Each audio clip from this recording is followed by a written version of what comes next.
Yang selanjutnya, pertanyaan yang kedua, kaitan tentang pentingnya ilmu syar'i. Buka halaman 14.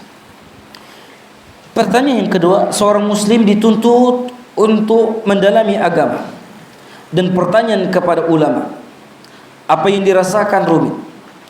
Yang mulia Syekh, apa pentingnya ilmu syar'i yang tertumpu pada Al-Quran dan Sunnah bagi seorang muslim menurut pendapat Syekh? Nah, ikhwan fillah alaikum rahimani wa rahimakumullah ta'ala jami'an. Tentu tidak dipungkiri pentingnya ilmu syar'i. Sering kita mendengar firman Allah Subhanahu wa taala dan sabda Rasulullah sallallahu alaihi wasallam. Beliau mengingatkan kepada kita semuanya, mendalami agama adalah satu keharusan yang sama sekali tidak bisa diabaikan oleh seorang muslim. Sama sekali tidak bisa diabaikan. Mau jadi apapun kita, apapun profesi kita, mau pedagang, mau petani, mau PNS, mau rakyat biasa, wajib belajar agama. Tidak ada satupun tidak ada wajib untuk mempelajari agama ini. Kenapa? Beliau mengatakan, karena tidak mungkin seorang muslim melaksanakan amal ibadah tanpa mendalami agama. Tidak mungkin. Tidak mungkin kita akan mengenal Allah dengan sebenarnya kecuali dengan mempelajari ilmu agama. Tidak mungkin kita akan mengenal Rasulullah SAW dengan sebenarnya kecuali kita mempelajari agama. Tidak mungkin kita akan mengenali agama Islam dengan sebenarnya kecuali kita mempelajari agama. Akidah yang tertanam kuat di dalam diri seorang muslim menyebutkan bahwa Allah menciptakannya hanya untuk beribadah kepadanya. Sebagaimana Allah sebutkan dalam surah Az-Zariyat, "Wa ma khalaqtul jinna wal insa illa liya'budun." Tidak aku ciptakan jin dan manusia, kata Allah, kecuali untuk beribadah. Kalau kita sudah tahu kita diciptakan untuk beribadah, tidak mungkin kita akan bisa beribadah dengan sebenarnya kecuali kita mempelajari ilmu agama. Nah, ikhwani fi din alaikum rahimani wa rahimakumullah taala ajmain. Para sahabat Rasulullah sallallahu alaihi wasallam adalah contoh bagi kita.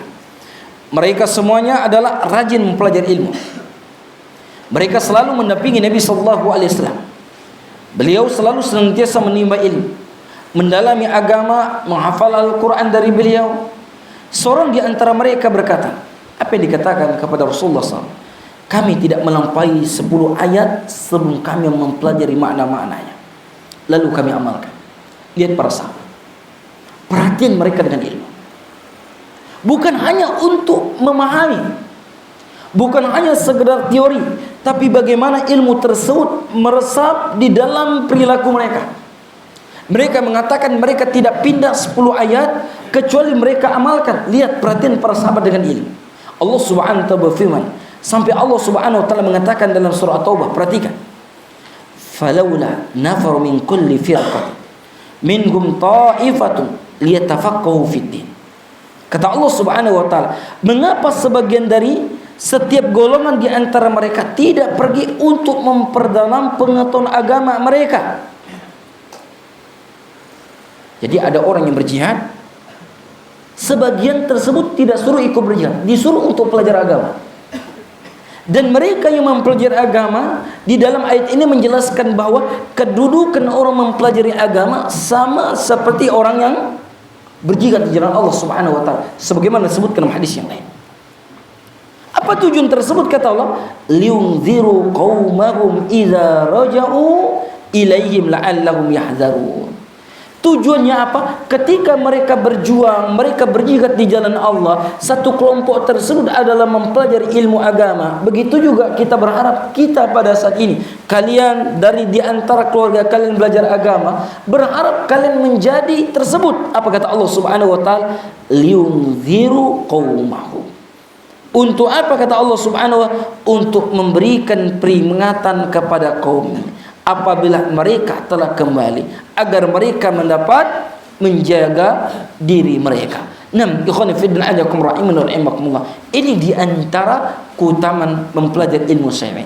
Pentingnya ilmu syar'i tersebut. Kita ketahui ketika seseorang diperintahkan berjihad, boleh tidak ikut berjihad? Boleh atau tidak? Tidak boleh. Sampai Allah abadikan kisah Ka'ab bin Malik yang Allah abadikan dalam Al-Quran. Ketika pada saat itu di beliau bersama 3 sahabat beliau sengaja mempersibuk, akhirnya tidak pergi.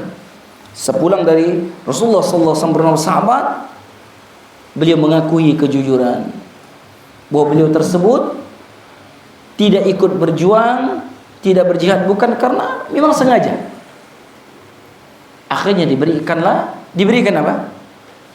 Diberikan hukuman, dikucilkan, didiamkan dengan waktu yang bukan singkat. Berapa hari?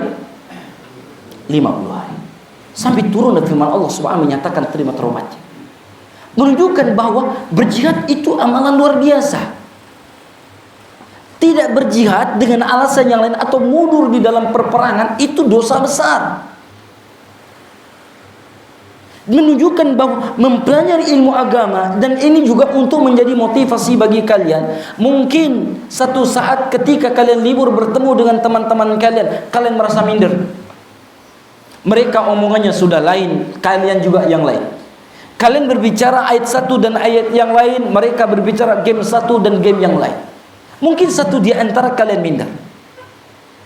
Ikhwana aldiakum, yang kalian lakukan pada saat ini, yang kalian lalui setiap hari terus dan senantiasa dalam keadaan kecapean, dalam keadaan kantukan yang luar biasa kalian tahan, dalam keadaan mungkin rindu yang luar biasa terhadap kedua orang tua kalian, kalian gunakan untuk belajar. Kalian telah menempuh, kalian telah melalui sebagaimana prajurit-prajurit perang yang berjuang untuk melawan para prajurit, para musuh-musuh ingin menumbangkan benteng-benteng. Itulah yang telah kalian lakukan. Kalian mendapatkan pahala sebagaimana pahala orang yang berjihad di jalan Allah Subhanahu wa taala. Nam, ikhwan fi din rahimani wa rahimakumullah taala. Maka beliau mengatakan ini adalah perintah untuk mendalami agama, belajar dan menimba ilmu.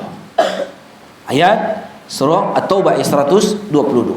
Selanjutnya beliau mengatakan, nukil firman Allah Subhanahu wa taala, fa'lam annahu la ilaha illallah wastaghfir li dhanbik wa lil mu'minin wal mu'minat wallahu ya'lamu mutaqallabakum wa mathwaakum. Maka ketahuilah, maka tidak ada yang berhak diibadahi dengan benar kecuali Allah, dan memohonlah ampunan atas dosamu dan atas dosa orang-orang mukmin laki-laki dan perempuan, dan Allah Subhanahu wa taala mengetahui tempat usaha dan tempat tinggal kalian. Nah, Al-Imam Bukhari memberikan penjelasan seraya menyebutkan judul untuk ayat ini yang masyhur dan kalian juga telah menghafalnya, babul ilm qabla al-qawli wal amal. Bab ilmu sebelum berucap dan beramal. Setelah itu beliau menukil firman Allah, fa'lam annahu la ilaha illallah wastaghfir li dzambi. Barulah setelah itu beliau mengingatkan kepada kita semuanya firman Allah Subhanahu wa taala, dan ini menunjukkan bahwa pentingnya menuntut ilmu. Dan Allah Subhanahu wa taala sebutkan selanjutnya, beliau menukil firman Allah Subhanahu wa taala dalam surah Al-Asr, wal 'asr innal insana fil khusr illa alladhina amanu wa 'amilus shalihat wa tawassaw bil haqq wa tawassaw bis sabr. Bahwa Allah Subhanahu wa taala berfirman, demi masa sesungguhnya manusia berada dalam kerugian kecuali orang-orang yang beriman dan mengerjakan kebaikan serta saling menasihati untuk kebenaran dan saling menasihati untuk kesabaran. Nah, maka mendalami agama terbagi dua, disebutkan di sini. Yang pertama, mendalami agama yang dinilai sebagai suatu keharusan dalam beragama, dan tidak seorang muslim pun tidak ditolir dalam hal ini. Contoh, belajar sholat, kita mengetahui puasa yang benar, berzakat dan seterusnya, berkaitan tentang kewajiban kepada kita, itu tidak ada toleran. Kalau punya harta banyak yang sampai haul dan nisab, belajar zakat. Dan ketika dia menjadi seorang istri, belajar ilmu tentang bagaimana seorang istri yang benar. Ketika dia menjadi seorang suami, belajar. Bukan berarti soi, tapi belajar. Ada rambu-rambu yang perlu kita lalui, yang perlu kita waspadai. Dan ikhwan fillah rahimani wa rahimakumullah taala ajmain. Ini diantara ayat yang perlu kita perhatikan. Poin mengingatkan kepada kita semuanya bahwa pentingnya ilmu syar'i. Nah, kita lanjut. untuk pertanyaan yang ketiga.